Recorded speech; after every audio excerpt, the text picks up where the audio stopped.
retirement, unless you stay there 20 years, you might work on the thing. You gotta work up. I don't know what you're doing. And get out knowing you ain't got no return. You're not gonna get no retirement.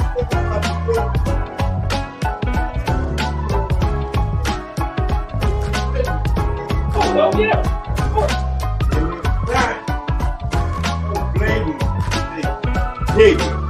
They won't do that. They can't do it. Yeah, but they stop it. He needs help. He needs work. He needs more. And that's all it takes. You might be the sharpest tool in the shed, but those three little words that the man over you will write and other man over here concur, your ass is grass. Well, it ain't like the union invested after 5 years. You 5 years you don't get shit. no, I don't know about no union, but I'm telling if you don't stay 20, you ain't getting nothing. Damn. You ain't getting nothing if you stay 20? No, sir. You you don't stay. You don't. If you Well, how you get your job? if you don't stay 20, you get nothing. That's what I'm saying. You get Stay 20. if you stay You get 19, you can get nothing. Damn. You don't How have do you know so much about that? because my youngest brother was in the military and stuff. But for years, I thought they prorated it too, Reg, like any other job. I thought if you stayed 4 years, 8 years, 10 years, I thought it. He said, "No, man." Now, you know, they did have an early program back in the 90s where if you did 15, they would let you just get out and they give you a lump sum. But the motherfuckers didn't tell everybody, hey, that's just taxable. So you got to get another job after that. No shit. That lump ain't lumping for the rest of your life. All right. Y'all crazy as hell. Why are y'all leaving? Are they giving us $32,000? Shit, you get the damn car worth that much. Right, you get that in a year or two. Yeah. What? That's black, folks. Yeah. I ain't gonna put it on us, man. I ain't gonna put it. White boys leaving everything. I can give that bitch money when I retire. We don't know. Yeah.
Welcome to Vegas Live, the show where we engage in healthy debate on a wide array of topics ranging from entrepreneurship, relationships, current events, true crime, entertainment, and anything else that may pop up.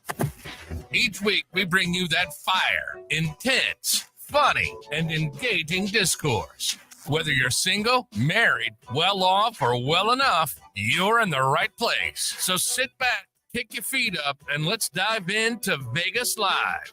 And now your host, Vegas Gage. Once again, it's on. Once again, it is on and cracking. People, let me know if y'all can hear us. Welcome to another episode of Vegas Live Podcast. Thank you for joining us, man. We got a full studio tonight, man. Look, we got a full studio tonight. Look, we appreciate everybody that's going to join us tonight when you catch the replay, regardless of when it is. We appreciate it. We always appreciate it. You know, and every week, what we do, we go around the room. We want to introduce everybody that we got in the building. Well, you want to make sure they hear us first?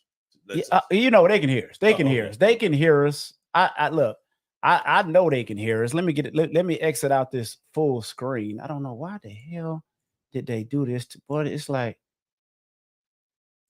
Shay, how you doing? How's your week going, Shay? There we go. My week has been beautiful. Your week has been beautiful? That ain't what we doing.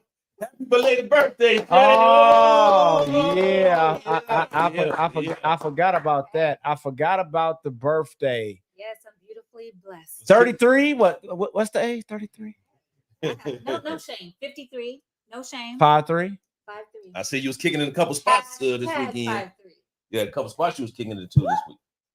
Oh damn! I'm glad that wasn't a ponytail, but go ahead. Listen, it's up there. I forget. Don't put it so high on Wednesdays. So you was at the post? Did you go to the post, Dirty Flow? What? Did not. Yes. You too good to go to the post? I'm not too good. It's not my.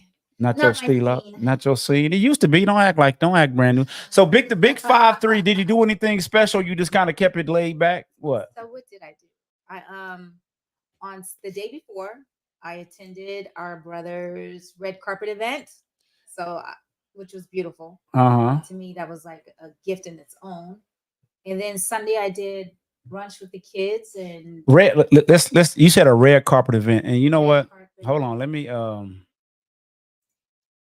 I want to play this real quick. This is the red carpet event that we were talking about. That she was talking about. As Fox 5 continues to celebrate Black History Month, tonight we spotlight a new film all about the Black history of Las Vegas. Fox 5's Kim Passoff spoke with the director. She joins us live from Boulevard Mall, where the film will be exclusively showing. Kim? Yeah, the film opens to the public next Wednesday here at Boulevard Mall at the Galaxy Theaters. It will walk you through the history of Black Las Vegas from the original land auction of 1905 all the way to today. Every major city in America has the exact same story, but this one is ours.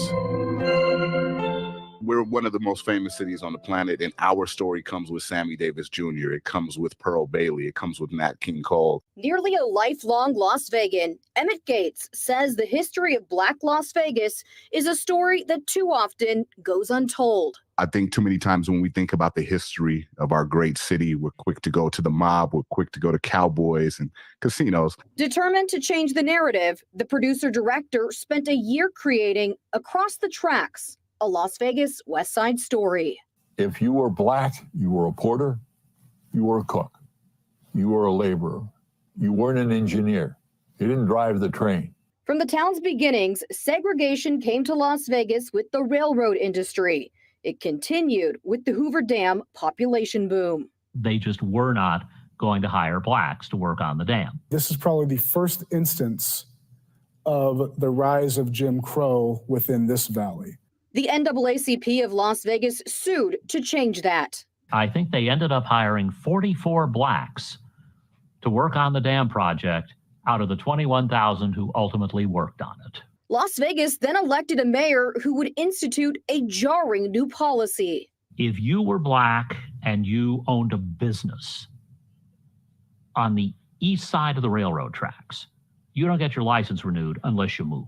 Against all odds, Las Vegas's Black community flourished.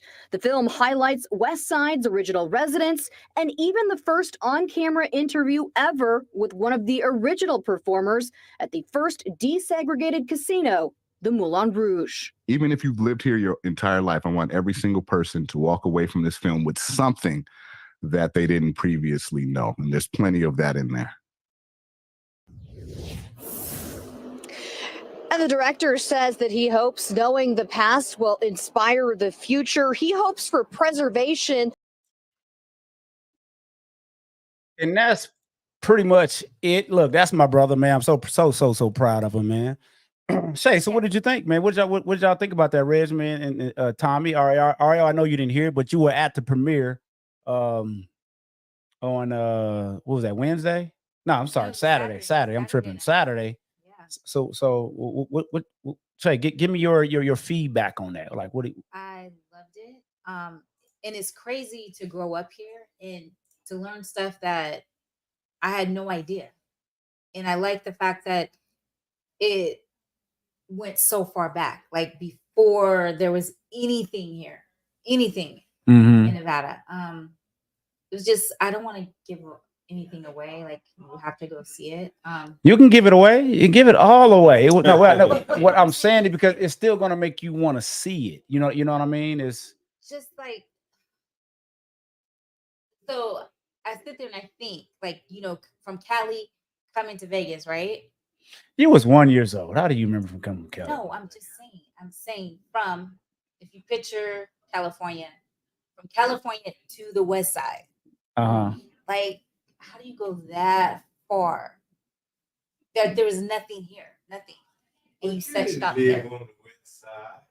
It don't matter. No, I'm just saying the first people that came. You went that far out. Yeah. They come from Cali. They came from Mississippi. Right. But I'm just saying to go that far into West. Yeah. That's searching for the gold. Go west. Searching for the gold. Reg, how's your week, man, bro? Good, man. It's been good. Yeah, just the wind making these allergies come back up, but that's it. Allergies. Yes, you got sir. allergies? Yeah. You get old. You probably got them at 50, huh? There you go. How you know? You got them at 50. Well, I had them early. I had them early. Yep. So everything been straight with your week? Yes, sir. And we try to get a new guest in there every week. It's not guaranteed. But this week we got two new guests this week. Yeah. One we were expecting, one we wasn't. We got my man Tommy in the building. Tommy D, welcome. Tommy D, how you doing, brother? Oh, great. That's great. And look, we try to give our guests something when they come. Ariel, you better not say shit about this because we didn't expect you. So Oh, I ain't getting nothing. Tommy, here you go, brother, man, because we appreciate you taking your time. Thank you. We appreciate you gracing us with your presence. Thank you, Reg. Gracing us with your presence. Exactly. So it's just a shirt. It's Gary Stevens, Billy Wimbush, Top Shelf. What is cracking? Thank you guys for joining us, man. We really appreciate you guys, man, because without y'all, this show ain't gonna work without y'all. It ain't gonna work without the people that's in the chat. Tommy, tell us a little bit about you, Tommy. Are you a Vegas native, Tommy, or what's going on with you, bro? I guess you could say that. I was born and raised back in Louisiana, and but I've been out here ever since 1976. So I've been here for a long time. I've seen a lot of things change out here. A lot of places, desert that used to be empty, is all built up to something now and stuff. So I came out right after high school because the little town I was from, Tallulah. Tallulah, look. Yep. Hold on, Tom, let me stop you. Let me stop you. 20,000. Because Shay, in that documentary, what did my brother say? He said a lot of people, they migrated from, I think it was Arkansas and Louisiana. They said Tallulah and Fordyce. Did they say it was Fordyce, Arkansas? That's where my mama from, Fordyce. Fordyce. Yes, sir. I don't know what it is from the down south. They like, let's go to Vegas. Yeah. My bad, Tommy. Continue, bro. Continue. No, sir. But let me clear one thing up. A lot of people that say they from Tallulah not actually from Tallulah. Oh shit! Tommy, look, Tommy, Tommy, we ain't trying to start no beefs on this show, bro. Don't put it out there now, because believe it or not, I don't know if they're embarrassed to say where they actually from, because most people have never heard of these places. You know, so before they tell you they're from Bear Lake, before they tell you they're from Sunhammer, Dale High, which is kind of well known, but you know, Fortune Fork and places like that, they'll just say Tallulah, because trust me, because it's right outside. It's right outside, right? Yeah. These other places not that far from Tallulah, but just because that's the most popular one. You're right, but how many times have you heard somebody say they're from Bear Lake? Never heard of it. Because it's not, but it's just like Tommy. That same phenomenon happens everywhere. Yeah. Right. Like Chicago, we can go back to New York, right, to LA. People say they're from LA. They're not really from LA. Right. They from Glendale. They from Arcadia, right outside of that. Right. Chicago go through the same thing. New York. Right. They not really from the Bronx, but they from somewhere outside of that. Big Tommy, what's up, bro? We see you in here, man. We see you, man. So yeah, man. Aria, you want to make an introduction? You want to stay quiet back there in the corner, bro? You gonna start to stay quiet? We want you in here. You want to introduce yourself, because I see you got your head down. He playing on that phone. I'm gonna zoom in. I should zoom in on his ass. Look at him back there. That's my one of my. That's not my oldest brother, or he might be my oldest brother. No, he might not be your oldest. He your oldest brother. Oldest. Anyway. He's my daddy's oldest son. Let's put it like that. That we know of. Is that Junior? Hey, Junior. You know he doesn't want you to zoom in.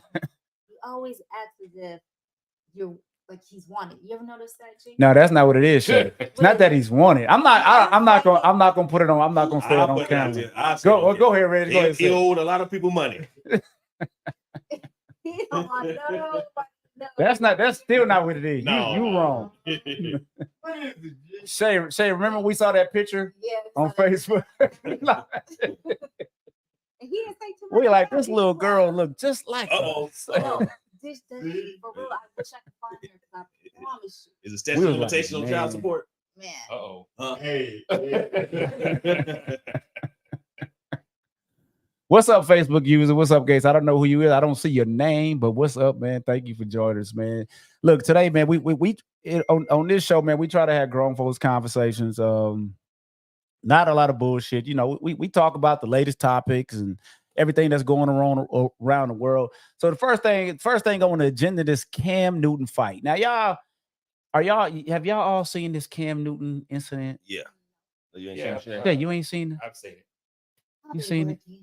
You be working? You got your phone in your hand, don't you? I haven't seen it popped up. It hasn't popped up. So do I need to show you? Yes, I would love to see this fight. Oh my God. It ain't really a fight. No. Yeah, he took it easy on him. Yeah, he did. It ain't really a fight. He held his own. Yeah. Cam held his own though. Oh. He had 3 people swinging on him at once. Yeah. And he had grabbed 2 of them, and they couldn't do nothing else. Say, look here, little boy. Yeah, better go. But he seemed like he was trying not to hurt him. You know, sure. He could have swung on him if he wanted to. Throwing him over the gate. It didn't seem like he wanted to do that. You know. So he looked like he was trying to be the bigger man. Yeah. You know, no matter. Georgia. Per The Athletic, shocking video. Here we go. Former NFL quarterback Cam Newton appears to get jumped at a football game in Atlanta, Georgia.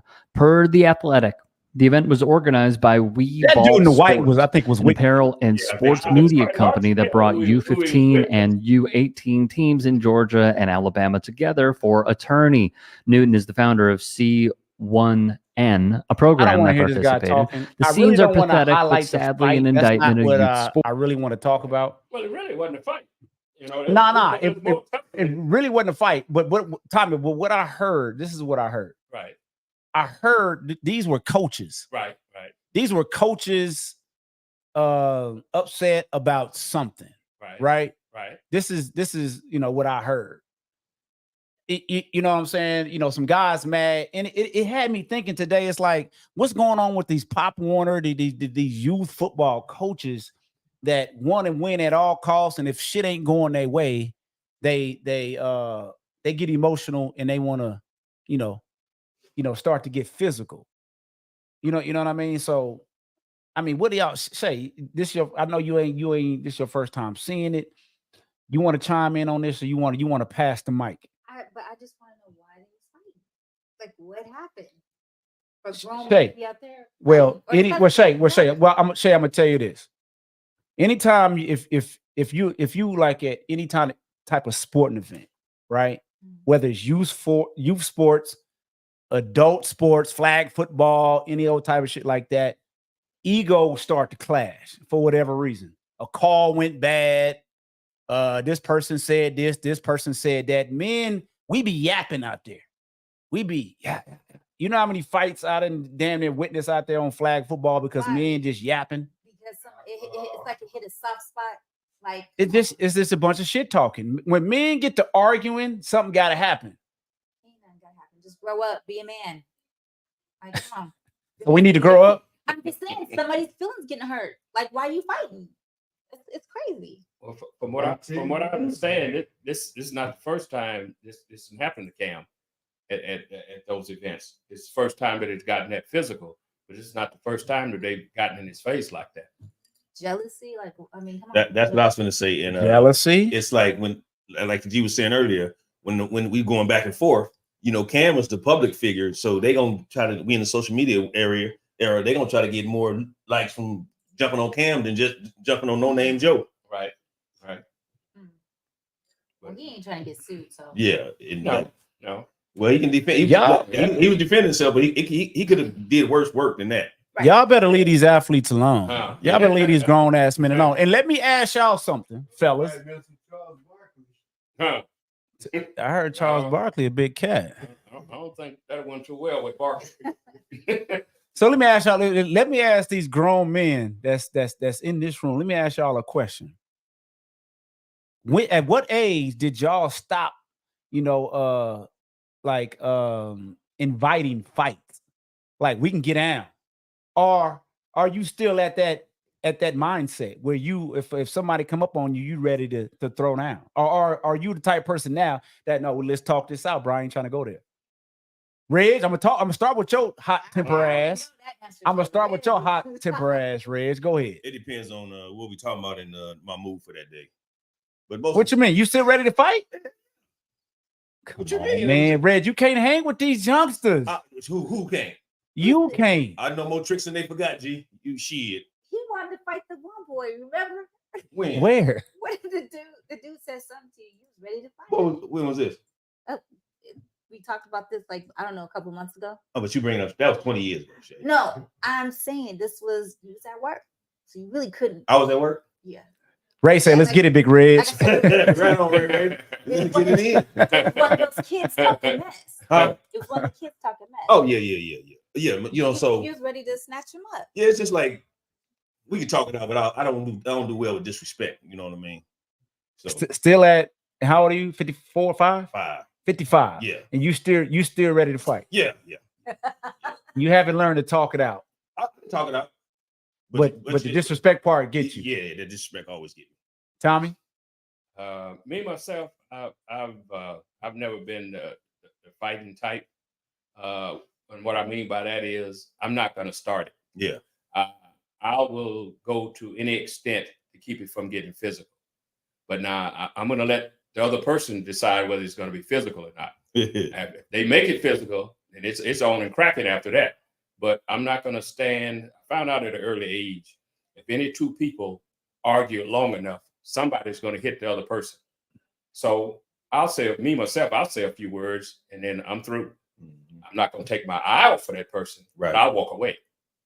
And I try to end it there because my temper goes from 0 to 100 real quick. Real quick. And like I said, I'm not going to argue with you that long. And I'm definitely, you can say anything on this planet. And you know, black people don't like folks talking about their mama. You can give me all the mama stuff you got. And as long as you don't touch me, yeah, I'm good with it. You're good. I'm good. You know, but you know, so I try to avoid it, you know, if I can. Right. My T Streamer said, ask my boy Vontae. Vontae is definitely a hothead. He has definitely gotten me into a lot of we got to get up out of here, man, because he the type of person, like you say, if you talking, he like kind of like you, Reg, you talking that something got to happen. Me, I'm so laid back. And sometimes people take that laid backness as a weakness. And then they keep talking more. They about take it as a weakness. And and they get brave. Yeah, they get brave. And it's like a gift and a curse, right? Because people will, he a bitch, he this, that, because he ain't did nothing, he ain't said nothing. Everybody ain't cut out to this like, oh, I'm going, like you say, you know, like I'm just going off at the first sign of disrespect. You know what I'm saying? So, Reg, it's not me to say that you're emotionally weak, because that's really what I want to say, but I ain't gonna say that. I hear what you said. But we have to learn how to take words. At least in my thing, like, all right, you just talking, you just running your mouth. Because, Reg, if I know I can get your ass out of your element just by words, I got you beat, bro. But you can't. Like Tommy I said, got you beat. No, you can't get me out of my element. It's like I ain't gonna start nothing. But if you throw that punch, it's on. I'm never gonna throw the first punch. You feel me? So, but we can talk back and forth. You ain't in the fine range, and you ain't trying to fire me. Then you know what I'm saying, you got to come to me to throw that punch, and then it's on. But after that, I ain't starting that. All right, what you got for that, man? Well, I'm like this. Have good and we'll travel. Have who? Yeah. It's you bring your I'm like you already. You get your keys, your wallet, your lipstick. And all right, can you scoot over a little bit so people can see you, man? This over to the left. But I have to agree with him on that one, Reg. Yeah. I agree with him because, you know, at the age of now, which is 65. Yeah. You 65, Tommy? Yeah, I'm 65. Damn, I did not know you. I'll be 66 this year. And that's too old to be fighting. That's what I tell people nowadays. I'm too old. I don't. My win ain't as long as that young boys. Hey, look. And like I tell them, I'm not John Cena. I ain't finna wrestle nobody. I ain't Floyd Mayweather. I ain't finna box nobody. See this one? So it ain't but one thing left. Yeah. Snap, crackle, pop. See this what I'm trying to tell Reg. See what us old men, our mind is still young. Yeah. Right. We think that we can still do what we do until we get one of these young cats that's a lot faster, a lot swifter. Like Tommy said, they got that wind. Yeah. On their side. And you like, damn. I realized that when I went back to go try to play flag football at damn near 50. And them young cats was, you know, your mind is still saying, yeah, I got their ass. But that shit ain't calculating when they moving past you and they making cuts. It's like, damn.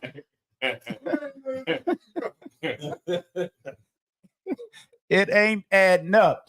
T Streaming, this is what you want to talk about. It. We need you to call in on this Cam Newton shit before we move on. T Streaming, hit us up, Theo. So that's why y'all got to stay in the gym. RL, I know Reggie stay in the gym, even though I ain't seen him post no video in a while. I'm not gonna post. Tommy, I want to talk about Tommy. Tommy is retired from the dump. Yeah, Tommy. So Tommy was talking about some retirement shit, right? He talking about he don't do nothing. Tommy, talk about when you went to the doctor. What's the doctor asked? I went to general practice doctor, and you know they did my physical and everything. So, you know, you're in pretty good shape and stuff. What do you do for exercise? Nothing. Nothing. Absolutely nothing. All the thing I do is breathe. That's it.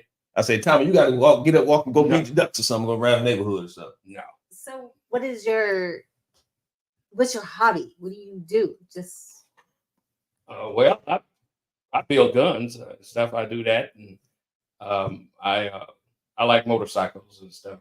So I ride, and me and my son and stuff. I bought us a couple of bikes, so we'll go out and ride. We haven't rode much during it because it'd be too cold for me. If I don't hurry up and ride now, it's gonna be too hot in a minute. But I got two sons, and we all got bikes, so we go out and ride with each other and stuff. And but mostly, and I download music. I love music. I got a hard drive that's out of this world.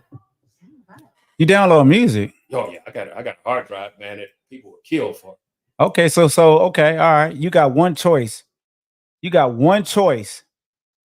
of an artist to share with a youngster, who are you sharing? Like, this is the artist that you gotta listen to. Go. Oh, I'd say Bobby Womack. Oh man. I You know that hit us deep right there. That hit us deep. That hit us deep right there. I say Womack. Every song that old boy had was a classic, man, and he just got that voice. You know, he's just got a singer's voice, and there's no song that he could go wrong with. Give me a song. Give me your go-to Bobby Womack song. Oh, Harry Hippie. Harry Hippie. Harry. You know, my dad, see my brother, he might get emotional back there. So we might have to open the door. Is that why he dropped his head? Hey, he dropped his head farther than the first time. No, because my pops, he was a big Bobby Womack guy. Was it? RL, can you talk about that for a second, RL? What did Bobby Womack mean to Pops? Because I mean, I think you would know more than all of us. You know, Pops just loved everybody. Bobby Womack, Smokey Robinson, Miles Davis. You see that picture? That's Pop's picture up there. And when he say, "What's that shit y'all listening to?" That ain't no music. Put this on. Now that's music. And had the album. Wasn't no damn CDs. He putting it. Now this is music. That shit y'all listening to right now, a bunch of noise. Yeah. How we feel about their music right now? These kids' music right now. You could play Womack 100 years from now, and it still sound just as good. Bobby Womack. Reg, are you up on that Bobby Womack, Reg? A little bit, but a little bit. Well, now you got to get up on it. Tommy just put us on game, bro. Yeah, remember my go-to artist I tell you about them kids listen to is Stevie. Stevie Wonder? Yes, sir. Look, you see you didn't get no. Yeah. I mean, from Lil Stevie all the way up. Yeah, you know what I mean? Yeah, but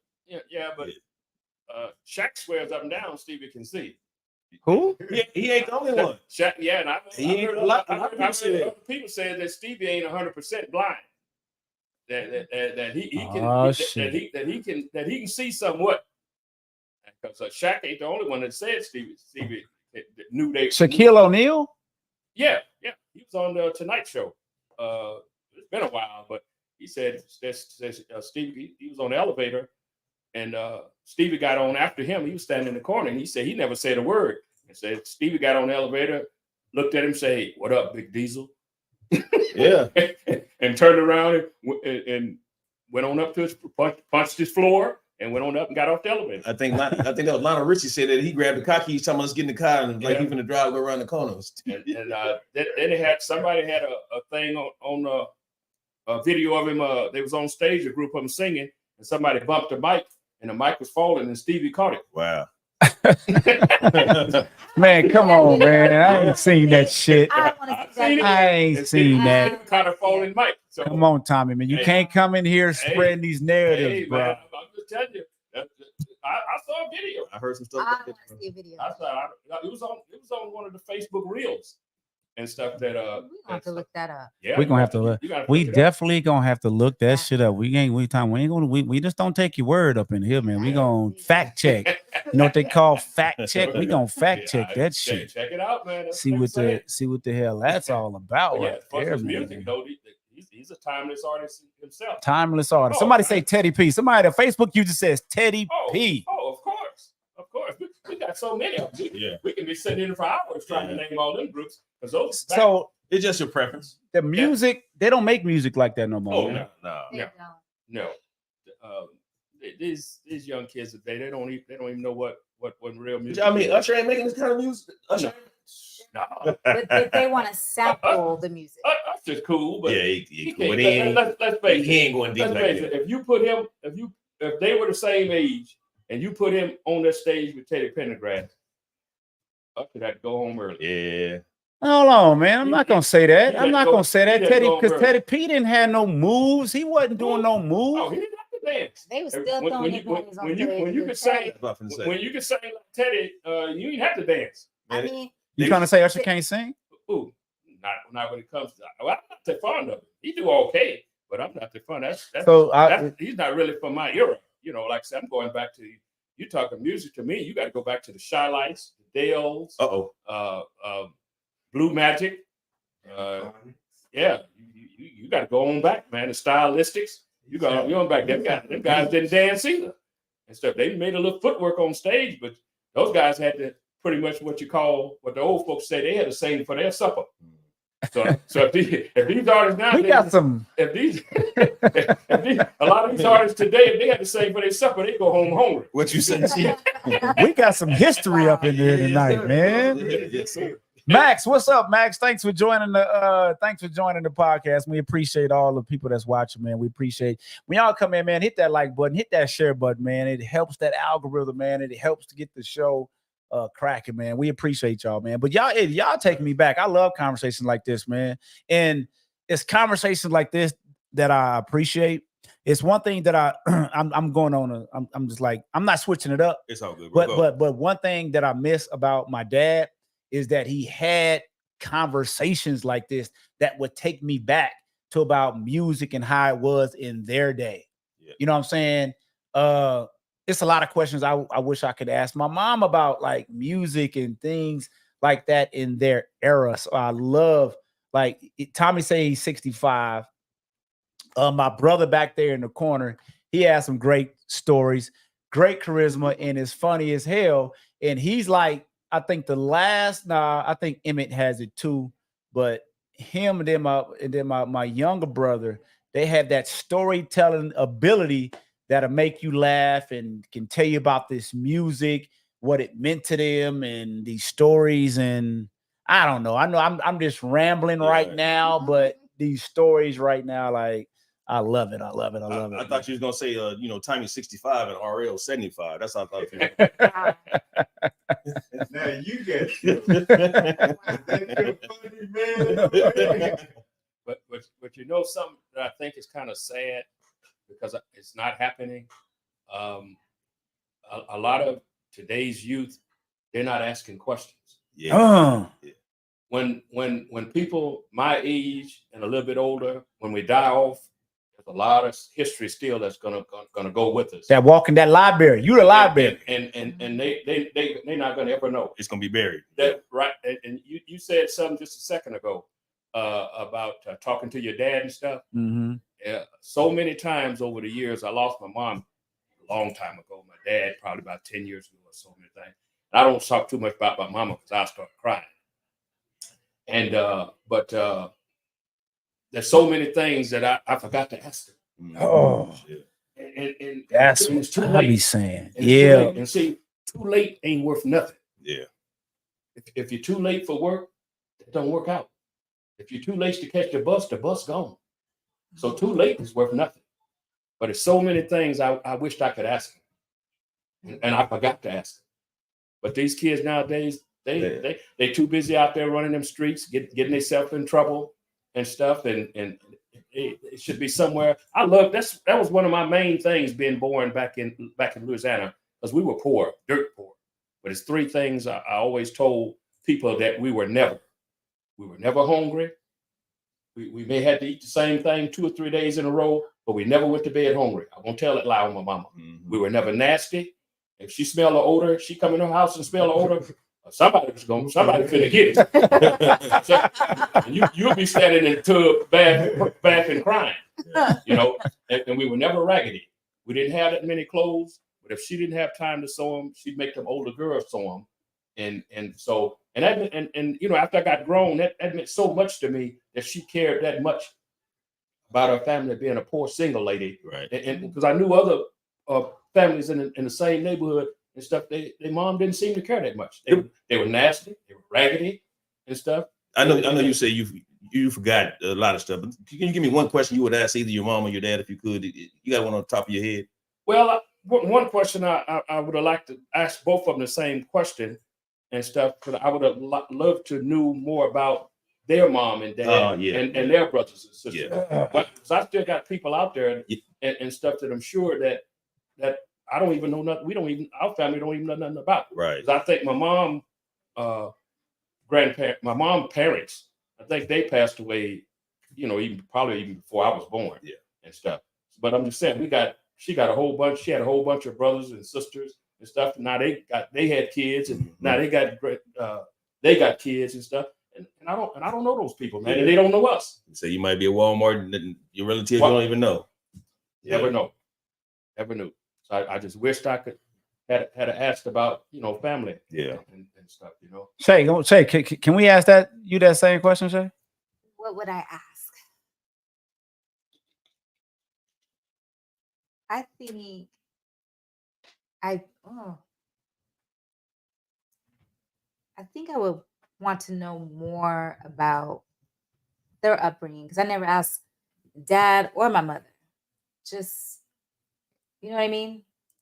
Mhm. They're like, for instance, I didn't find out until after Daddy passed. I never knew he had a passion to be a photographer.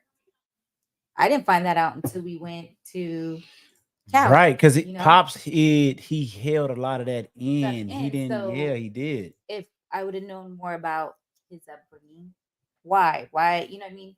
Why he wasn't open to us about that. My mother, I feel like she was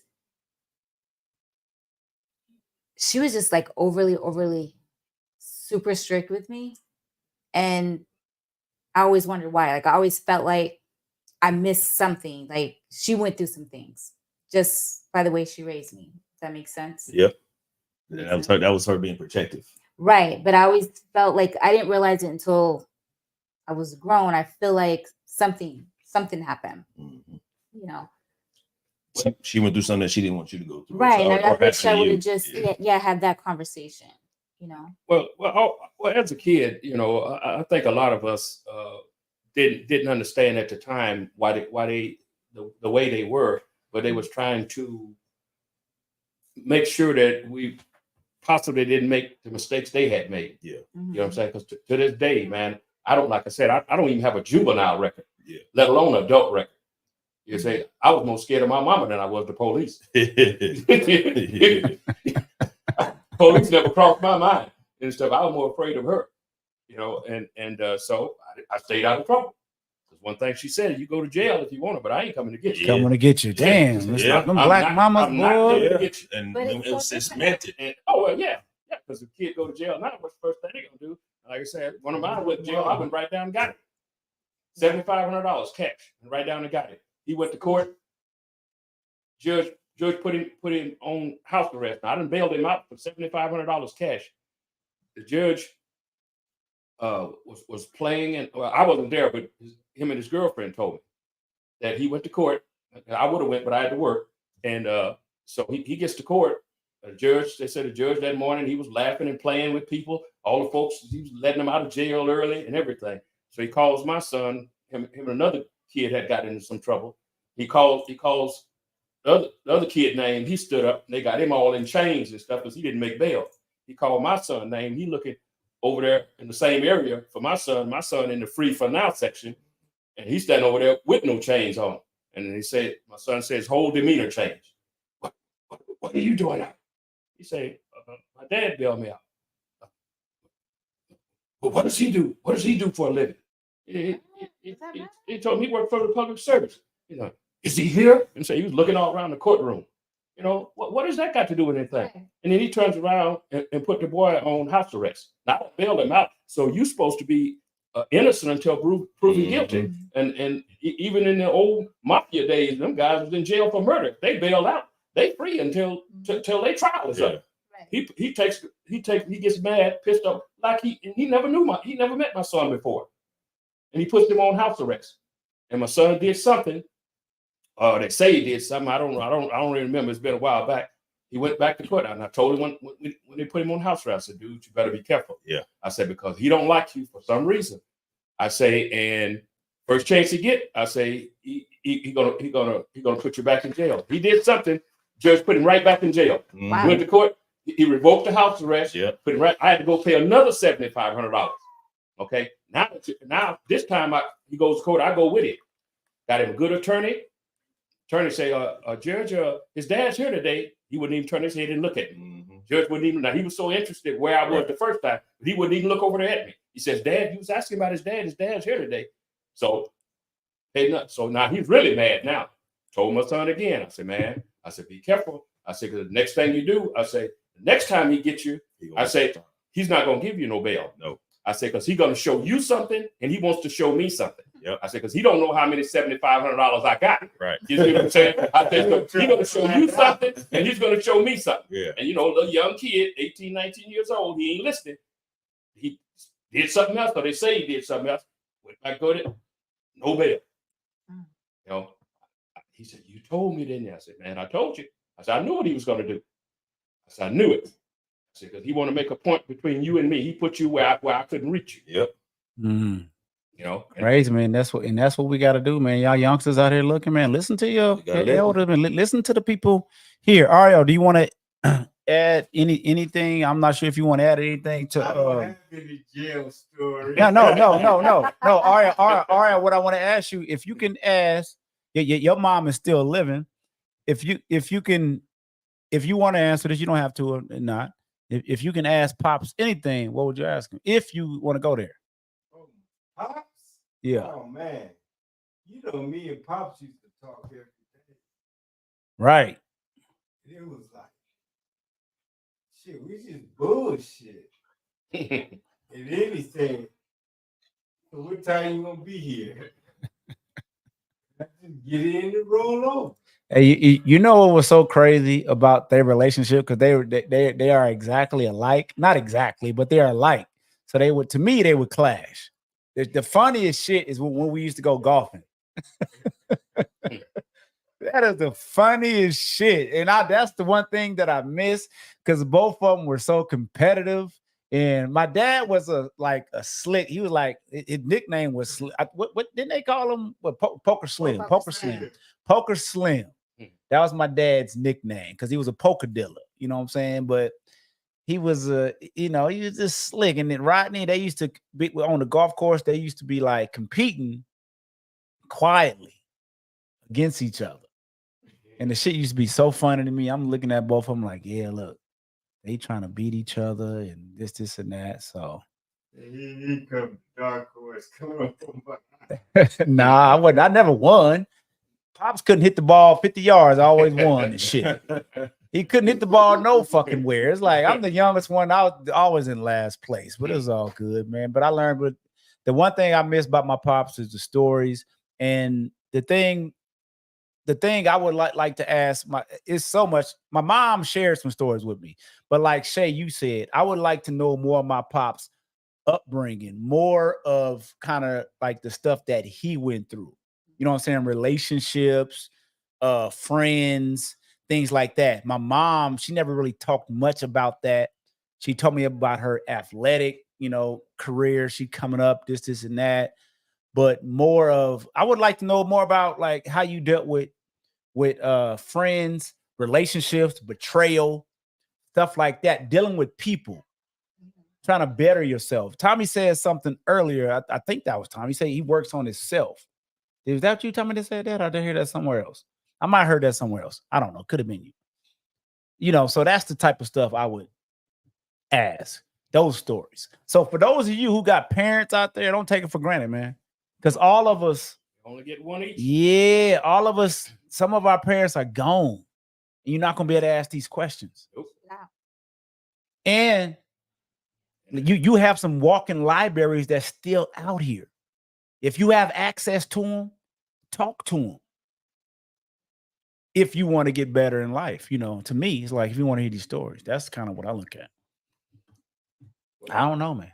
Well, that was my thing. Like I said, when I coming from a single mother, and my father moved out here when I was about 3 years old, so I didn't know him until I finished high school and moved out here. But I always hung around older people.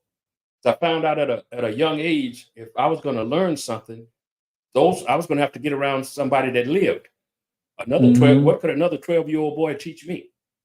So I hung around older men, older women, and even then I had to sift through them, because if I wanted to know the truth, I had a certain group of people I go to, and if I would just want to hear some bullshit, then I knew who to go to too. You know, because some old timers, the men, boy, they had some stories, man, about jumping out of windows when folks' husband coming home. And they coming through the back. Hold on. Let's go back. Let's back that shit up. So you heard some stories about some men getting caught or some people getting caught. Yeah. Oh yeah. They got to jump out windows. They got to jump. They got to jump out the window, man, buck naked, and the husband coming through the back door, and they run out the front. And... Nah, you don't do that. You don't do that. Biggie already told us to play. Men, if you get caught, or women, if you get caught with a man in your house, Reg, what did Biggie tell us to do? You better rob him. Come on. Act like you was robbing the woman. Thank you. So act it's a like stick-up. you put a mask around the face. Well, I forgot what that Biggie song was, but you got to just act like, hey, this was a stick up and go from there. I got a story to tell. There you go, Reg. Thank you, Reg. Thank you. See, Ariel don't know about that. He's still on that Run DMC shit. Well, I'm with him, but he's still on that Run DMC shit back there. Are you sure? Yes. I don't know. You planned it. You planned it out perfectly. Look out the door before I Have y'all switch it? I want to switch it up real quick. We're gonna switch it up. I want to, Red, you've been to clubs, right? Yeah. Shay, you've been to clubs. All right, you go to clubs. You go to clubs. Okay. I want to. You know how you get bottle service at clubs? Yeah. Do y'all really know what y'all drinking? Like when y'all go, even if it's not bottle service, do y'all think like when y'all go to these clubs or these bars, do y'all think they watering down this liquor? Depends on where you go. Most of them, yeah. I think. Yeah, But have you felt like you taste it? Like it tastes. Have you got sick? Like I'm just like sick. Like I have. I remember PTs over off Arville in Spring Mountain. Super sick. But I usually like to go to the bar and order my drink so I can watch them pour my drink out of the bottle. Did that mean anything though? No. Shay, after the video you sent me today, does that mean anything? I had never thought about that, but it kind of makes sense. This is my cognac days. I think it was a PT's too. I ordered some Hennessy. Man, this tastes like tequila. It's brown. I know about that. You know, man. I know this ain't cognac. I've done that like with vodka, especially if I'm drink. That's what I drink. Yeah. And it doesn't taste right. Yeah, that's what they're trying to serve you some bullshit. Cognac tastes like cognac. But it's gonna be a different taste. Like bourbons, they taste different. I can't chime in on that one because I don't know. I've never drank, so. It's so. Hey, no, Tom, it's okay. This one gonna be quick. This one gonna be quick. But Shay sent me this link. Where the hell? I'm trying to find this shit. What the? There we go. No, I got it. I got it. What is it called? Shay No. Drinks? I want to play this. No, I want to play this. I want to play this. You know what? I wonder. I want to put it on loudspeaker, but I don't know if the people gonna be able to hear it. Because I want Ariel to be able to hear it, but Ariel, sorry, bro. You don't have no headphones. Sorry. All right, let me put this on the full layout. We're gonna play this. But y'all listen to this. Now, have y'all been getting sick from the liquor at the nightclubs? Okay, check this out. Now, if you drink for real and you go to the club a lot, then you know club liquor be the absolute worst. That shit get you toe up because a lot of that liquor be cut, especially when you buy liquor from the bar. You know what I'm saying? A lot of that liquor be cut. So people try to avoid that shit by just buying bottles. But I'm starting to feel like y'all cutting the bottles too, because I got a bottle at Diamond the other night, and I promise you that shit had me sick for 2 days. Like my head was hurting so bad, I had to take my hair down. Now, she's absolutely correct. What people tend to do at nightclubs is avoid having mixed drinks altogether because you don't know what kind of liquor they're using. So people tend to opt for the full bottle. But she stated the full bottle even got her sick. Y'all, but that's not all. They even got my friends to Diddy this too. Now, let's hear what she had to say. I'm making this video for one reason and one reason only. What the fuck is in the liquor that they've been passing out in Atlanta? Y'all, I went out yesterday. I had maybe 3-4 shots. I am sick as like I can't get out of my bed. She don't look Hands sick, but been go ahead. shaking, throwing up on the toilet. Number 2, like I'm up. Now, you guys know this is true because I was in Atlanta and she canceled on me because she had gotten sick. But if you know the TikTok algorithm, it's always going to point you to the truth. Now, shout out to this creator because he's got a little dirty secret to tell. All right, I'm finna start snitching in 3, 2, 1. So I used to work at this strip club in Atlanta while I was going to school and shit. Mm-hmm. And I was the bar back. So they had me in the liquor room. Like, that shit was damn near my office. So all them expensive drinks, say like, what y'all thought y'all was drinking? Don Julio, Patron, or Douce, Grey Goose, Hennessy, all that name brand shit. You might not have been drinking that all the time. Now, don't get me wrong. Like, if you was there at the beginning of the night, yeah, you probably had some. But as the night goes on, I'm not drinking that. Cause say them bottles was running low, right? Say we running out of them bottles. It was my job to get the cheap liquor that we had, put a funnel in the bottle, and fill that motherfucker back up to the top. And then put the spout back on it, and then seal it back up with a plastic seal with a hair dryer. Look like it was brand new. So you got some cheap ass $20 tequila and a $300 bottle of Patron or Don Julio. What makes it more egregious is that they had him in the back liquor room with a blow dryer, resealing the labels back on those bottles. So while you're thinking that, okay, instead of getting mixed drinks, I'm gonna get the whole bottle so I can secure that I'm actually getting what I want. Turns out, according to him, allegedly, that's not even the case. At the end of the day, you were still getting cheap liquor, but you're getting it in a Douce bottle, Patron bottle. Yeah, I mean, I believe it. yeah, I mean, I believe we was in Mexico, right? Yeah, I don't know. You guys been on that some of y'all been on that Mexican cruise, Ensenada, and you go around them shops, and they be wanting to give you them shots. Let me give you a shot. Let me give you a shot. Dude on the bus told me, he said, "Don't drink that shit. They be mixing that shit at the house, and it's just badass liquor." Wow.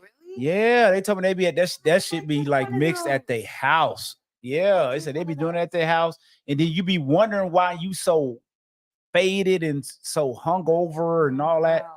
Yeah, don't be drinking that. I So Shay, you sent me that story. I thought it was interesting. I'm like, yeah, Well, that's crazy. so yeah, go ahead, Reg. well, that leads into one of the topics we're gonna talk about. Customer service is down. Oh, is it down? Thank you, Oh, Reg. it I is forgot down. about that. Did I not? I forgot. to That's say horrible my customer service. Look what Max say. Look what Max say. Look what Max said. They used to do that at 7 C's. That's why 2 for Tuesday you feel raggedy on me. Exactly. My boy Ty Bud, he told me at the what's the casino in the hood over there? Civic Center. Oh, Speedway? Speedway. Right. Before they changed it. Yeah. He said, gee, man, he drunk some shit. He said it never felt like that. He's like, something wasn't right with the liquor. He said he had got so sick. He said he had stopped drinking. I'm not sure if he had went back, but it tore him up. So yeah, of course they cut Lucky Club. There it is, Lucky Club, man. Ty Bud told me he had got so goddamn sick off the Hennessy because they probably mixing that shit in the back. They trying to make bread. It's like the dope game. G, you cut the dope so you can get more profit. Or what's that? The cheap liquor at the bottom in the plastic bottle at the store. Yeah. That like $5 bottle. Yeah. I don't know, Reg. Reg, where we going? What you say, Reg? About the bad customer service. And Shay, I forgot the Did you forget my pictures. I I did. just sent I you forgot to two. upload them. It's too late. I ain't about to try to upload them now. Man. Has customer service has customer service went down? It's way down. Wait. Have y'all noticed? People in the chat, y'all let us know. Have you guys went out to restaurants and different places? And have you noticed the service is just not where it used to be prior to COVID? I don't know if it's a COVID thing. I don't know what it is, but I'm gonna talk about our experience at the Cheesecake Factory Saturday night. We go there. I mean, the server, it took us how long would he wait? Which one? Right there on Bonneville. Okay. Yeah, at the mall. On Bonneville at the little mall, outlet mall. We had to wait. You know, I'm cool with waiting. Right. Because it was busy. But the bathroom. I went in the bathroom. It was paper towels just everywhere. wasn't clean. You know how you see that sign? Yeah. This bathroom with service, this and that. Bathroom was nasty as hell. Yeah. And then that thing, the food that don't be hot. As long as you're waiting, your food should be hot. Not only that, all your food should come out at the same time, even if somebody has to follow you out with another tray. You don't serve half the table, and then it takes about another 10. That was minutes crazy. for the rest of the people to get their food. Well, I'm done. You're just not getting your plate, huh? No, it's dead serious. We were like, I gotta watch you eat. Yeah. And that's really what it has been. Then my sister-in-law's food was not hot. That went back, Then- came back, it still wasn't. Yeah, you don't want to send your food back. You might spit in your food. Yeah. So what do y'all think it is? Like what's the I is think it pre-COVID? After COVID, when a lot of people didn't want to go back to work, and some people's back to work and they ain't loving what they're doing, so the effort not there. That's part of it. Hold on, Okay, but Reg. whose fault is it? Hold on, Reg. But she won't. You say they ain't loving what they doing. Yeah, I mean not loving it, but you got to have some spunk No, about you. no. Man, you Reg. can't come to work and side ass your job. Nah, Reg, Okay, that but ain't whose what it fault is. is it? What's that? So if you're not getting exceptional service, Yeah. whose fault is that? Manager. Who just said that? Tommy. Me. That's what I be love when I change the setup so I can see who talking. And trust me, it's not just the food industry that you get bad customer service at. It's any business that you utilize in today's world. Well, how's the manager, Tommy? If G is sorry, motherfucker, sorry, worker. He's right. Well, like I said, it ain't just in the food business. Yeah, it's customer service. I've known there's customer service at attorney's offices, customer service right. at the bank. And why? Because majority of these people are young people. Yeah, they're younger people, and they have very little respect for others. I'm not going to say they wasn't raised right, because you can tell people how they're supposed to do things, and I didn't do everything my mama told me to do. But these kids nowadays is way worse. The only thing they seem like they worried about in today's world, the respect is not nowhere near number one on their list for anybody. Right.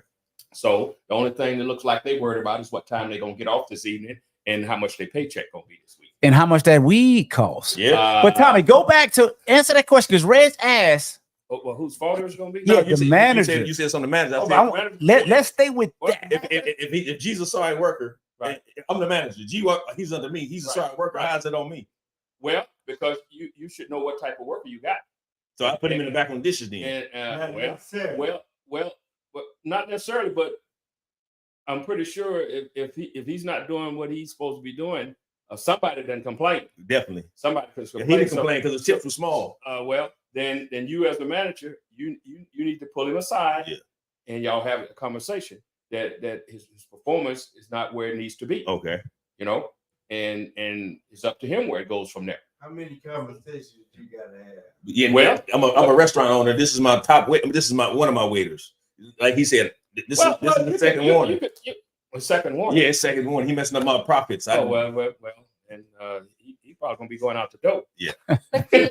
But a good manager, like I've been to restaurants. Teddy Pendergrass you was talking about? Yeah, we mentioned him. I think you gotta let him go. Hey, go ahead.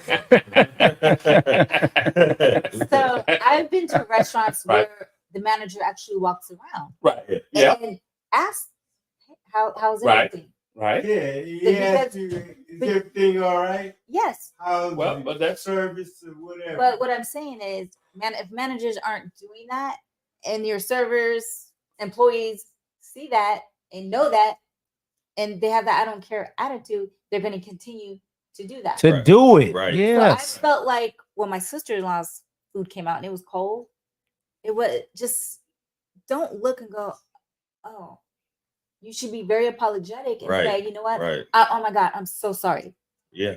Let me, I shouldn't have to ask you to bring you something hot. right. That should be automatic. Right. And I will agree too, as far as a lot of these managers are young. Yeah. So I went to the women's restaurant, and women can be so nasty. There was toilet paper two trash cans overflowing, paper everywhere. It was just disgusting. It was so bad that it's like, If y'all got like this with the kitchen. so my sister actually said something prior to me even going to the bathroom, like, hey, like there's no soap in there, you have no paper towels. So if it's like this, it's making me wonder, like what the kitchen look like. What the kitchen, yeah. Well, What no, the kitchen look not like. even that. The employees that are walking around. Right. And his response was, my employees don't use that restroom. Oh. That was his response. And I'm thinking, like, They're not supposed okay. to use that restroom. That's for customers. But think about it. In a restaurant, is there really another restroom that employees are using? Because I've been in It may be. but I've been in restaurants Maybe. and you But see that's still not an employees- excuse. That's still not an excuse. though. Right. But I've seen employees use the same restrooms, right? Right.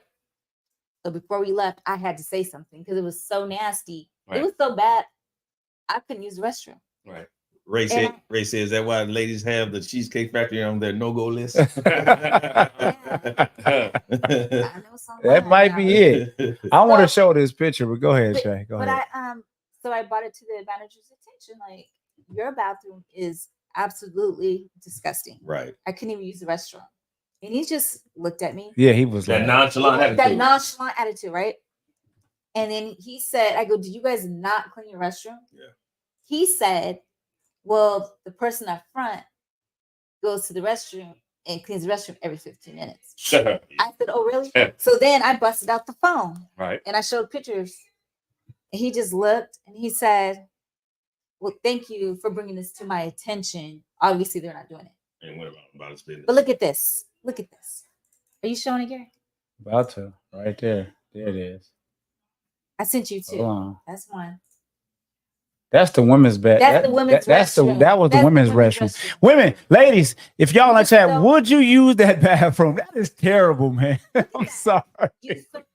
Toilet paper on the Excuse me, I gotta get so I can put my dress down and sit down. Look at That's nasty as hell. Nasty. The men's was just the men's didn't have all this shit around it, Okay, but the wait. trash was full. Where's the next picture? Yeah, the I don't. Well, I didn't say you got me trying to download some shit. No, I'm trying to work. What's the next one? What else you got? What else you sent? That's the toilet area. The other one was the hand sink area. Oh damn! You sent me? Did you send me? I sent Oh, you. let me see that one. Okay, that was the same shit. That looked like mine. So you gotta sit there. Uh-uh. You sure that ain't mine? That's not yours. I just sent them to you. Let me hear him eat so I can go home and use the bathroom. I can't use it here. Huh. Shit. Y'all, so y'all wouldn't use that bathroom? I would. I'm talking about for a woman. You know, we can hold it. Most women ain't gonna use that. Most women. And I told him I couldn't use it. Most women ain't gonna use that. We go to the bathroom. We gonna pee on Well, top you know of what, pee. Shay, I'm doing too much. I ain't gonna. You know, it's But going. the point is, so somebody cleans that bathroom every 15 minutes. And then as I thought about it more, right? How can the person up front leave the front, the person that's supposed to greet the guests Right. when they come in, Right. to go clean the bathroom? Right. That makes no sense. No. And not wash your hands. Right, because there's no soap in there for the because your employees don't use that bathroom. But I'm just saying, you got this person needs to be up front Yeah. to greet the guests. He ain't telling. That was some bullshit. He tried to Right. run. He wasn't telling the truth. Yeah. I'm sending it to corporate. That's how disgusting. I Yeah, am. the customer service has definitely went down. In some of these bigger corporations, I haven't seen like a fall in customer service in some of these places like these fat like Raising Cane's, In and Out. They have a certain places have a standard that they've upheld. So that's true. You know, so it's not been everywhere. It's not been everywhere. So I'm not sure what y'all have experienced out there, but if y'all experience it, report that shit. Let us know. Put them on blast. Put them on blast. Write a review. Let them know, like, we are not accepting this bullshit. We say names on the show. We say name. What Cheesecake Factory? What else? Wait, which one was it? But over there at the premium outlets. Yeah. Premium outlets. Ladies, y'all might not like this. We got like 2 more to go, 2 more topics. But I wanted to ask this. I was thinking about something, man. And this is some shit that I'm pretty sure is already out there. But I'm like, Shay, I'm gonna ask you, Shay, because this is a woman thing. Why do y'all like to believe so much? anything men say? Santa Claus. Wait, what you mean? Why do y'all believe anything we say? First of all, I don't believe half the stuff y'all say. So who is y'all? Women. I can't speak for other women. Like I said, I don't believe half the stuff. Because look, any of y'all say. the reason, no, well, the thing, thank you. Rodney know what I'm talking about. Rodney know exactly what I'm talking about. I said love, romance. No, it's no, but you guys, I know it's a thing. Psychology, the thing is, as humans, we always default to truth. We want to believe what people are saying, but it seems like women do not have that bullshit radar. Think about it. I want y'all to think about it. The church is full of what? Women, right? Yeah. Pimps do what? They get over. They tell you what you want to hear. And just like RL said, you told me you love me. So why do women like what's the I believe what he said, or I'm believing? Like, what is that all about? Well, I ain't a woman, but I think women feel with their heart, and I think most women is in love with the idea of being in love. Most. All right, what is it, RL? You make them go woo woo woo.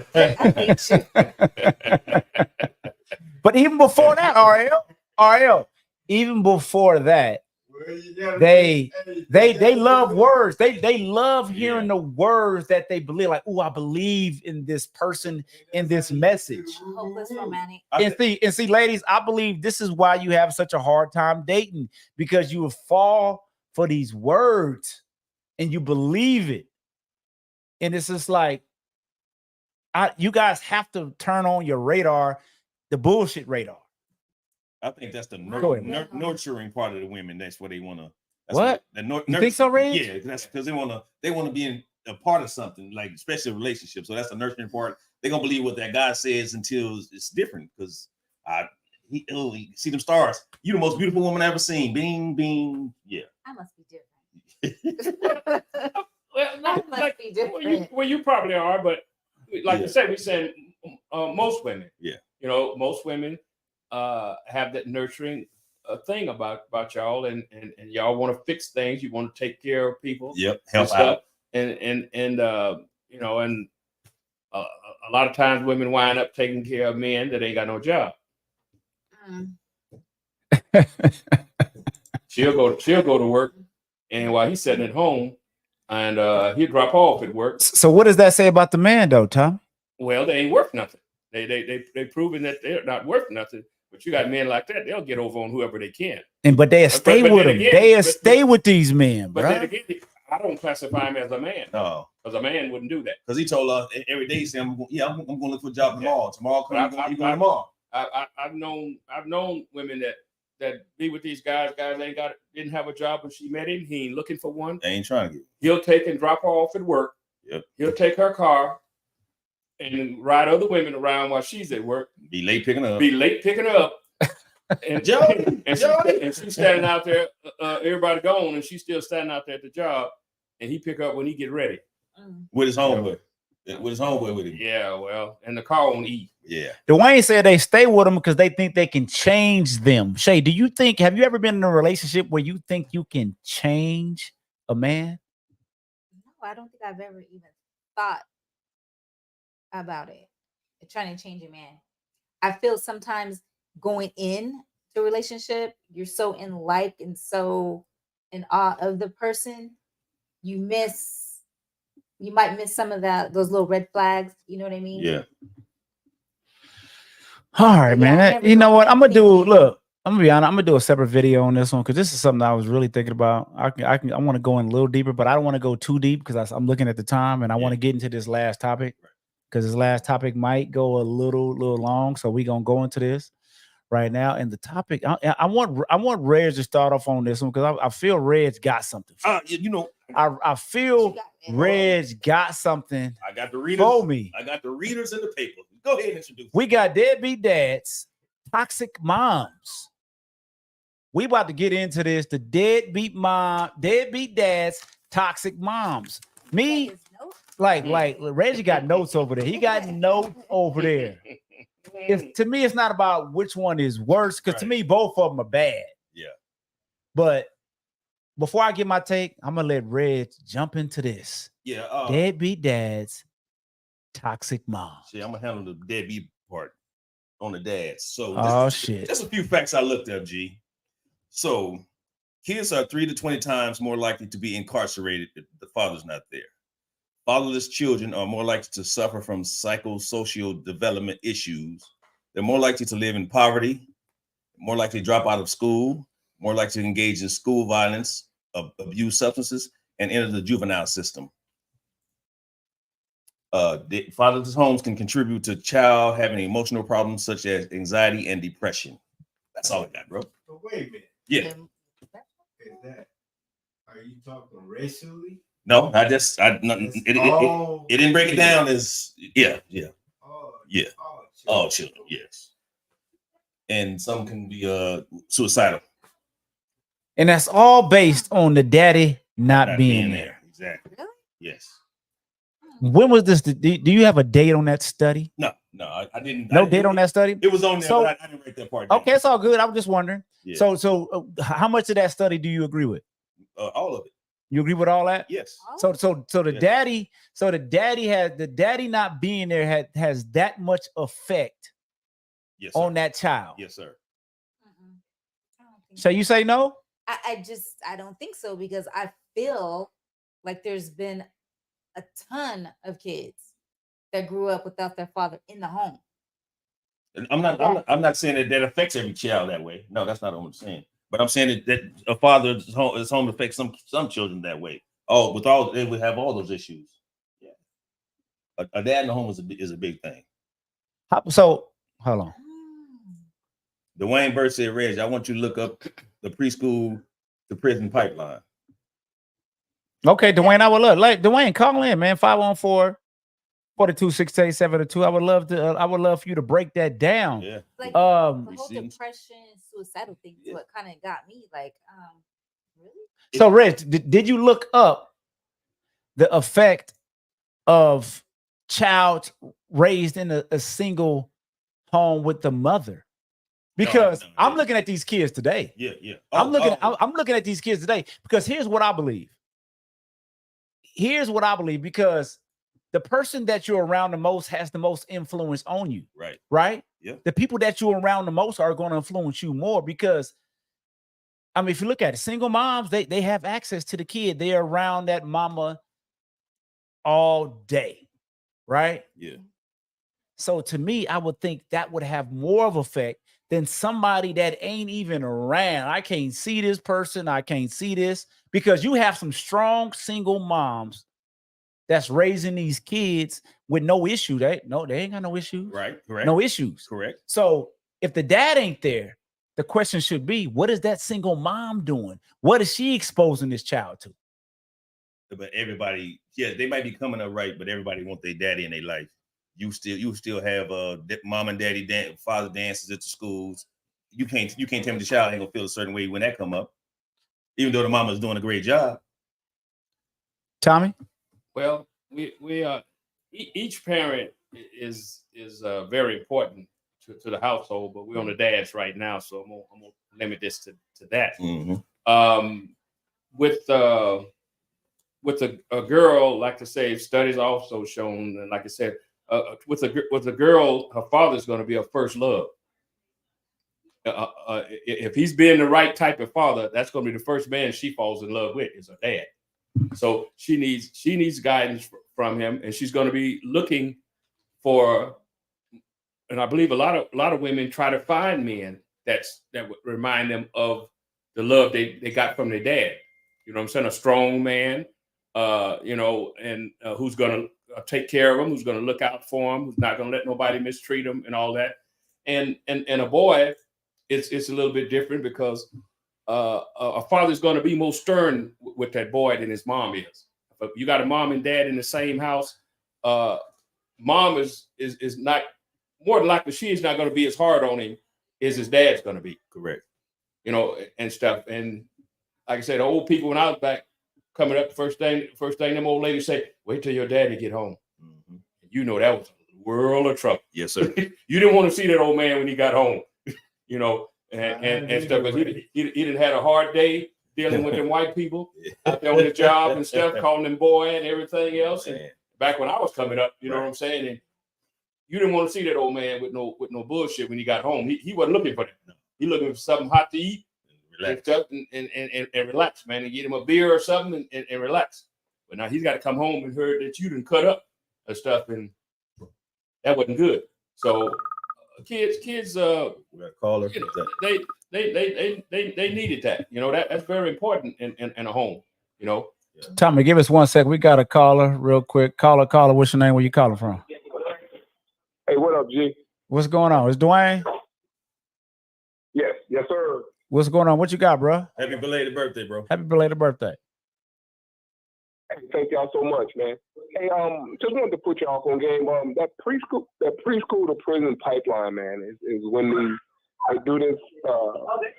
They go into the inner cities of all the major cities, and test black and brown third graders, elementary school kids, and that's how they are determining how many prisons to build. Wow. You know, it's amazing. And another thing that's even more disturbing about that is that, you know, one of the black people's biggest icons is the biggest supporter of it. Michael Jordan supports that. You know, so it's depressing. It's really heartbreaking to go in and test our babies and say, well, he's going to prison, we need to build 4 or 5 more prisons. You know what I'm saying? And off third graders, you know, I mean, in the third grade, all you really worried about is Hot Wheels. Hey, Dwayne, I get that. But is the dad being absent or toxic mom? Is that the reason why our kids are testing so low? Or like, what do you think about that? I really believe that an absent father, being that if the child is male or female, is really significant, because, you know, like they say, the girls tend to, you know, listen to their father, or, you know, they tend to gravitate towards their father, and then the young male is going to emulate his father if the father's doing the right thing. If the father's going out working and showing work ethic and have some integrity, then that child is going to have the same thing. You know, the apple don't fall too far from the tree. But with the way that the system is set up, and taking the fathers out of the homes, they're setting our kids up to fail. And, you know, you guys know I was part of that system. So you know, I mean, they bank on it that, you know, that you don't know your rights and you don't know the laws. You know, you go in there and you just give yourself up, and all you have to do is be quiet. 9 times out of 10, you'll walk out of there if you just be quiet. Don't say nothing. Right. But, you know, they bank on the fact that black and brown don't know the law and don't know their constitutional rights. They bank on that. So how do we fix that, bro? That's what I want to get to. What do we fix that? I mean, they can put all these laws. They can give us the prison to the school to prison pipeline. The reason for this topic is how do we fix it? Because I believe you can, like, you know, Max said, you know, you can have both parents in the home. You can still end up in prison. So it doesn't matter if, you know, but there are stats that says, like, Reg, the stats you just read, right, Reg? Yeah. There are stats that says, like, hey, kids have a better chance at not reaching that prison if both parents are there. It's not a guarantee. Yeah. There's no guarantee. Nothing's a guarantee. There's no guarantee. Because at the end, you still have a decision. At the end of the day, you know what I'm saying, is, you know, a lot of factors come into play. But we know we got some deadbeat dads out there, and like Sharon Ellison was asking, we're talking about dads that are not in the child's life at all. Not in and out. Not we're not dropping the mama, not dropping them off. No, the dad ain't there at all. He's absent. That's what we're talking about, Sharon.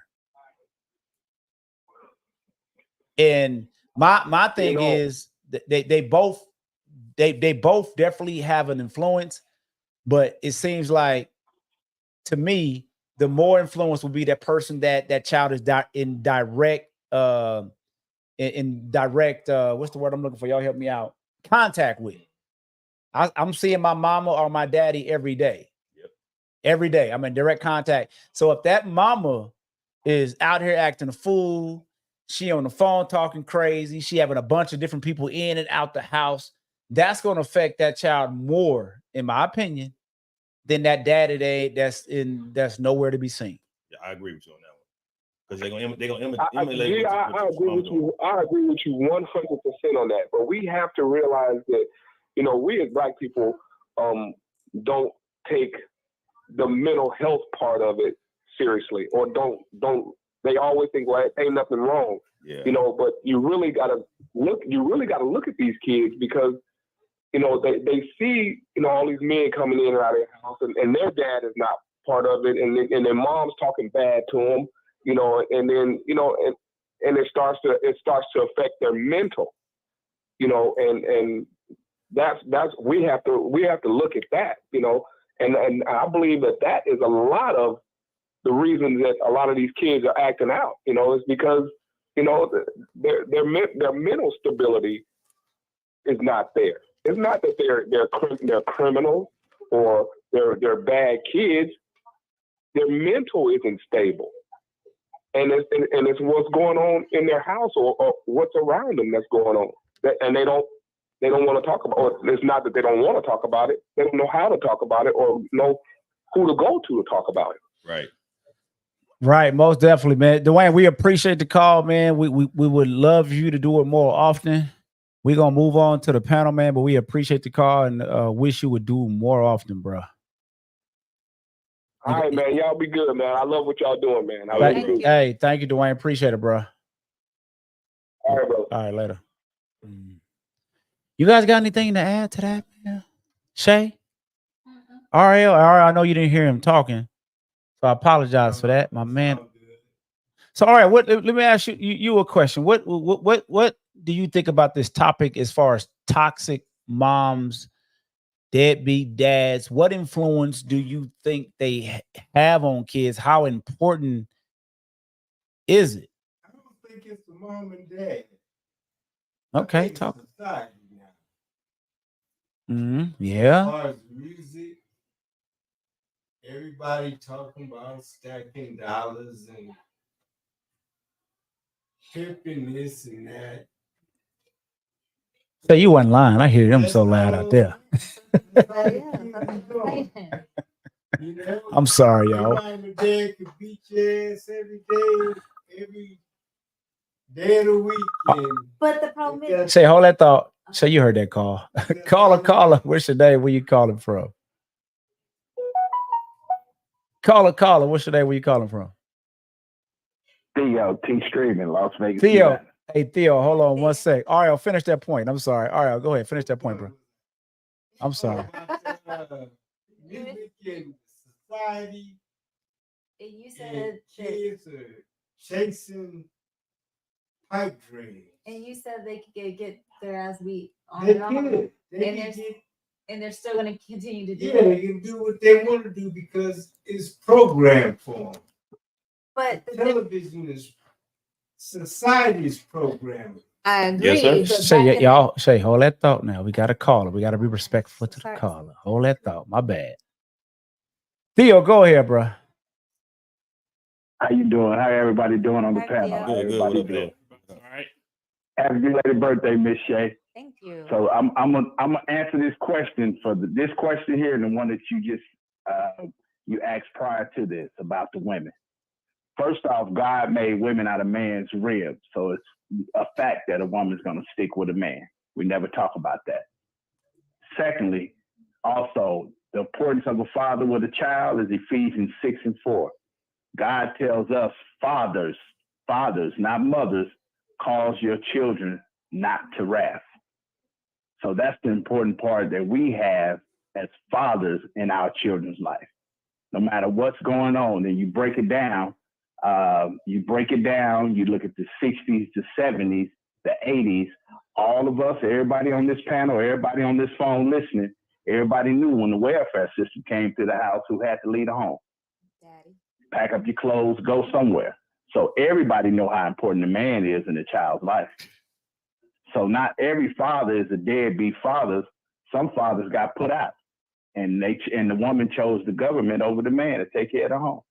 I'll let y'all speak on that. Y'all have a great night. No, that's a good point, Theo, man. Thank you for that, man. Hey, Theo, you put me back down in my seat, bro. Thank you for that, man. Put me back yes, down. But that's true, bro. It's like 100% true, man. But if the government put me out of my house, that don't mean I still can't provide. And RL, what Theo said, I know you didn't hear it in a nutshell. It was just like the dad is the most important factor, as into it when it comes to the upbringing of the kids in the house. When he's gone, they eliminated the dad.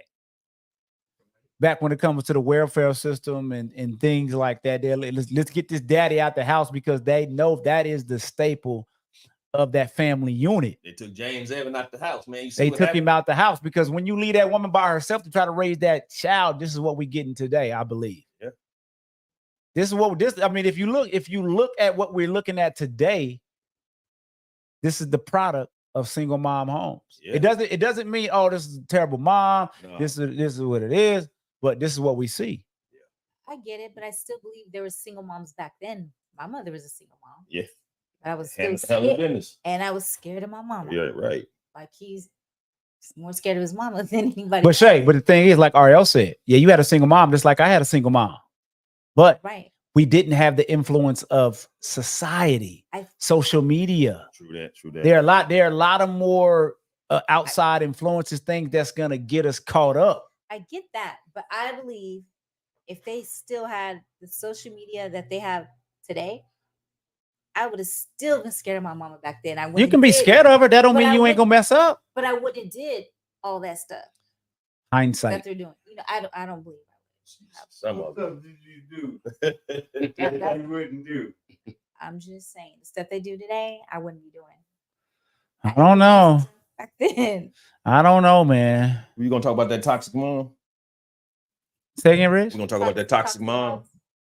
I thought we was. Shit, did I miss something? Go ahead, Reg. Go. No. I was just asking. We talking about the dad. I'm gonna say, what's the effects of a toxic mom in the house? Well, Shay. So there's different. Hold on. Yeah. Oh, let me share something real quick. Let me share something. What y'all think about this video right here? Let me share this with y'all. Is this a toxic mom? Damn it! Why I can't hear? Damn it! Hold on. Over here. Unleashes fury at a Florida Wendy's.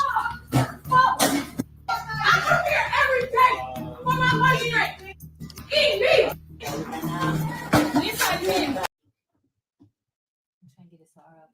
Yeah, she talked. One mother takes the spotlight at a local Wendy's after she flips on staff.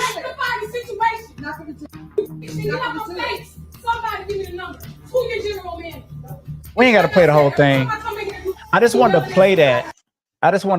Ray, because you said toxic mom. I'm not gonna play the whole thing. I mean, and this goes back to what I was saying, right? Yeah. You see, she had her arm around the child. You know what I mean? Yeah.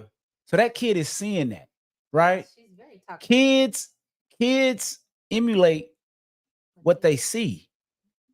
If my son see me shooting dice, if he see me drinking 40s, taking shots of Hennessy, calling women bitches, yep, it's likely that he gonna come up emulating me. Reg, that's why I didn't bring you. Reg, did you ever see G on Belzar? Nope. No shot against Belzar. We used to do our thing over there. Nope. But I didn't want my son see me in that environment. Right.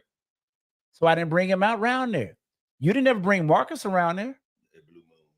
Everybody, but he wasn't over there hanging like we was doing, tonking and doing the shit we was doing. No.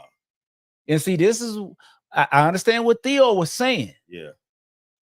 But the reality is the dads are out of the house, right? Yeah.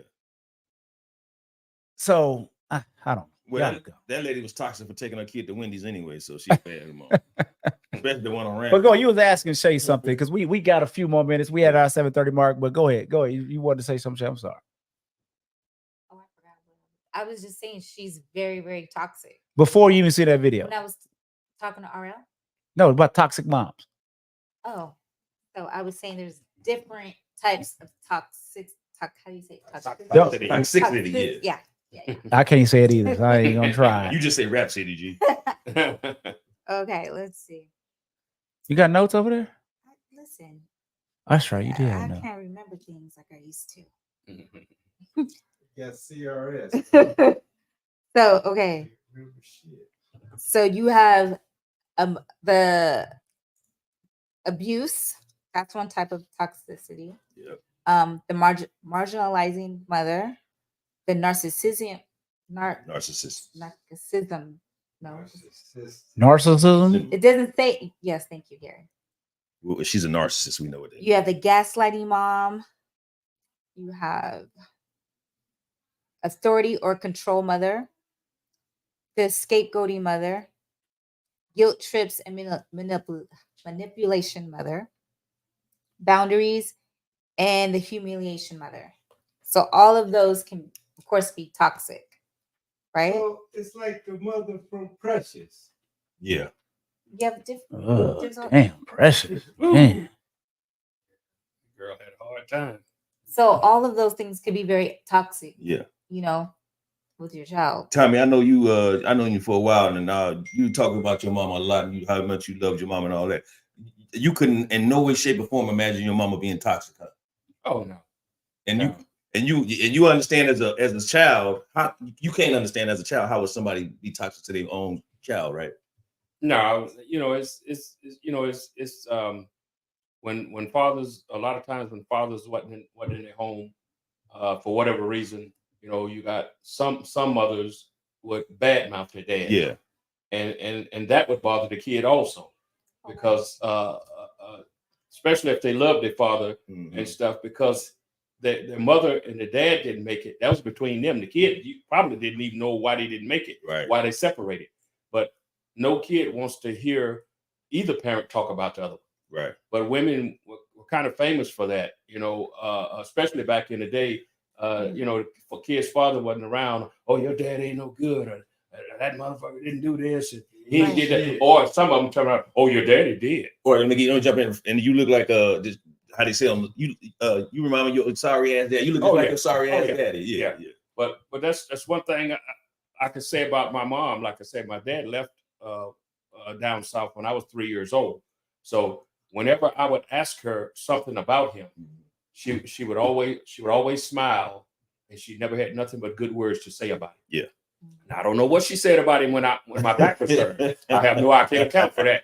But she would always smile, and she would always say nice things about him, and that made me feel good as a kid. You know what I'm saying? And even when I got out here, after I finished high school and moved out here, there was a couple of times when me and my dad, didn't see eye to eye, and then one day I just finally told him, I said, hey man, let me tell you something about a lady I know, and I was talking about my mama. I was talking about, I said, that lady never said a bad word about you to me a day in her life. And he knew that, I was 3 when he left. So he knew he had a kid down there. Right. But he never, and he had money, but he never sent anything to help my mama with me. You know what I'm saying? She had other kids, and she was expecting him to send money for other kids too, because I was the only one that he had by her. I said, but she never said nothing bad about you, man. And he stood there that day and dropped his head. His eyes, water welled up in his eyes. He dropped his head because it wasn't nothing he could say. No defense for that. I said, she never said nothing bad about you, man. And I love it, man. I love it. I love this conversation that we had today, man. What y'all think, man? Oh yeah. All right, you back to sleep, bro? Well, no, I think y'all need to delve in on the little kids running around shooting folks.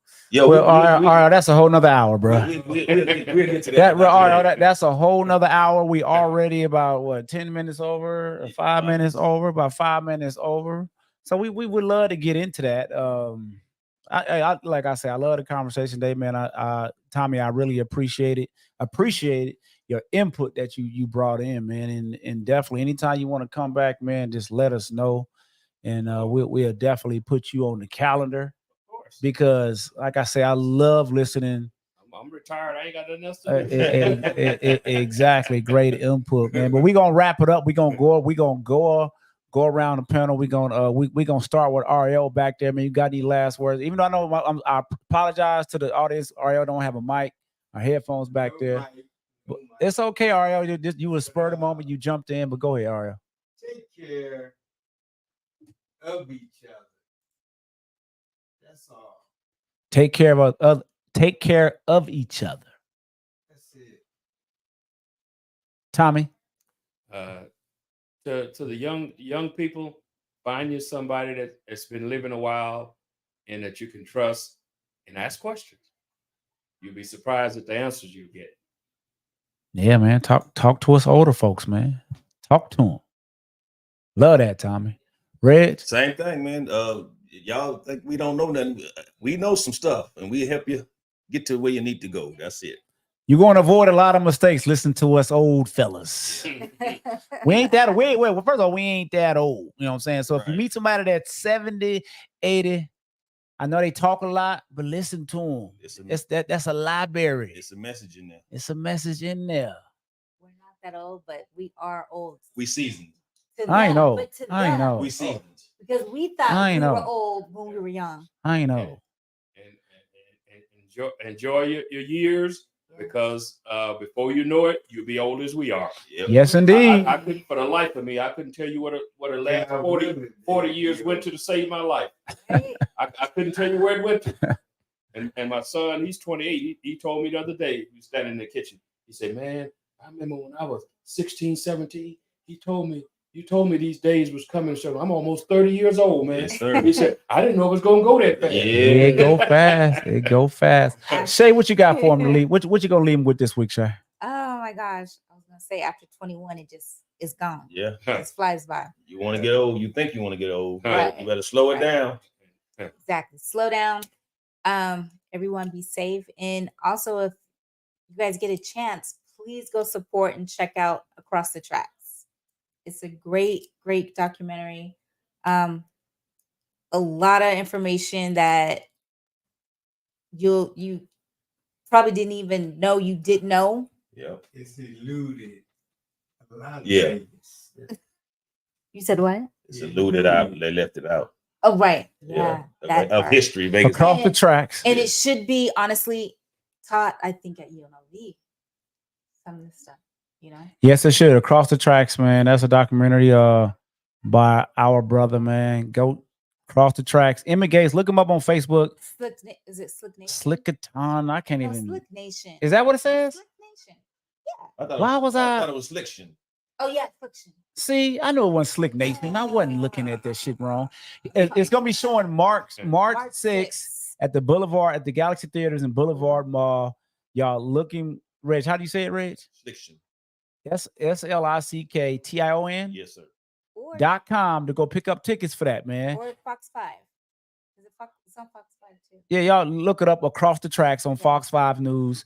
Go buy it, man. Sell that thing out, man. Sell that thing out on March 6th, man. And my last words, man, is I'm just gonna say thank y'all. That's all I want to say. Thank you guys for the day ones, Theo, and all the rest of you guys. Day ones, Before you go, Jay, for checking with us every week. Episode what? Episode 28, man. Holla. Thank you guys, man. Trust me, you're gonna help us blow up. You guys coming out every week to support us, to come out here and watch this. And for all you guys that's in the background watching, that's gonna watch on a replay, we love y'all too. We love y'all to keep hate watching. Keep doing it. Yes, sir. It's gonna pump up them numbers, man. There's definitely haters out there. It's all good. We love y'all. We love it. We need that support, man. Vegas Gates, man. We'll holler at y'all, man. Peace out. That's all for this episode of Vegas Live. We hope you enjoyed exploring the vibrant and exciting topics of Vegas Live with us today. If you want to stay up to date on all things Vegas, be sure to subscribe to our podcast and follow us on social media. And if you have any suggestions for future episodes or guests, we'd love to hear from you. Thanks for tuning in, and we'll see you next time on Vegas Live.